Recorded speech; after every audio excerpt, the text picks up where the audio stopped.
So thank you for joining us to this Jubilee of Knowledge, which we have titled Braiding Scientific and Indigenous Knowledge in the Cherishing of Our Common Home, Societal Transformation and Integral Human Development through Education for Climate Resilience. Jubilee means forgiving debt. Debt to the poor countries, poor people, debt to nature. That actually was an edition which Pope Francis issued. Please join us. Please come in.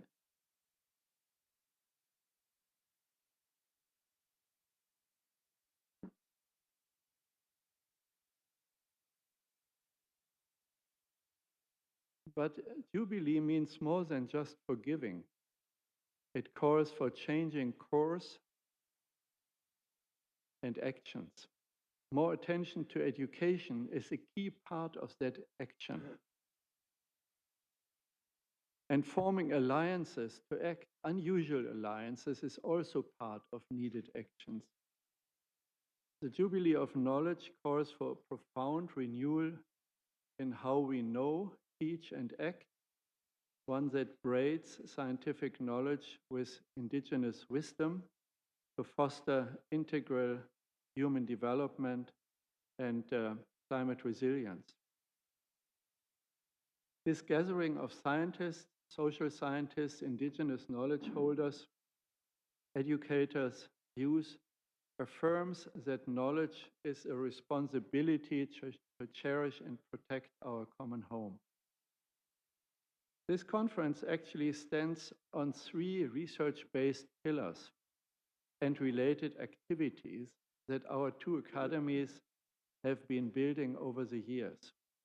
First, I point to our gathering last year on indigenous peoples' knowledge and the sciences, combining knowledge and science on vulnerabilities and solutions for resilience.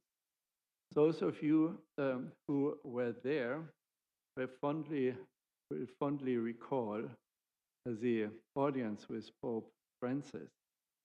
The book actually is out, and we have copies for you. It's also on the web if you want to save paper or share it widely. Came recently out.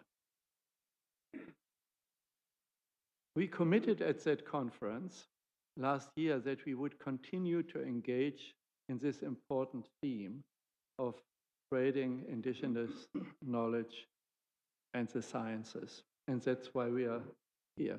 So that's the first pillar. The second one is our summit series from climate crisis to climate resilience, a series of global and regional climate resilience summits jointly organized with partners around the world. It was kicked off by a call to action by Pope Francis in May 2024. So much has changed since May 2024 in the world. The world has changed. So researchers and local government leaders participate in these summits, which we are holding around the world, with leaders of youth organizations engaged in the health of people and planet, youth organizations that represent millions of youth. Our Chancellor and Marcelo Orozco will brief you more about this process. The third pillar is the conferences with and about youth and children. Especially, I point to a conference and the publication on children and sustainable development, education, ecological education in a globalized world. We kicked that off 10 years ago. Yeah, you were there and played a key role in that. We were sticking also to that topic.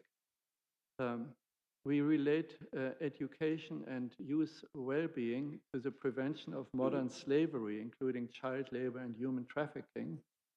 And I point to the recent conference on risks and opportunities of artificial intelligence for children, which we held in March of this year. So it's these three pillars which we are bringing together, so this is the braiding of the braiding in this conference.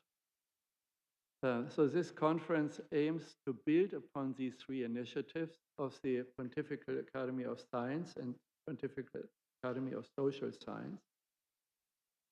The actions hoped for by us that are triggered and strengthened from this very conference are inclusive educational renewal, protection and empowerment of children through education and knowledge, and policy and church engagement through education aiming for changed behavior is called for in Laudato Si and Laudate Deum, and the human rights and climate commitment. The Jubilee of Knowledge renews our commitment to weave together faith and reason.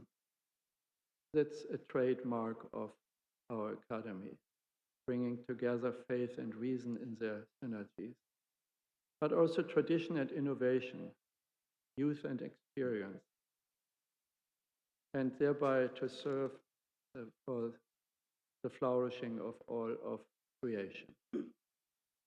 Thank you for your attention. I'm really grateful that you engage with our two academies in this noble effort. It will be a milestone, but the traveling needs to continue after this conference to build a better world. I hand over to my dear colleague, Sister Helen.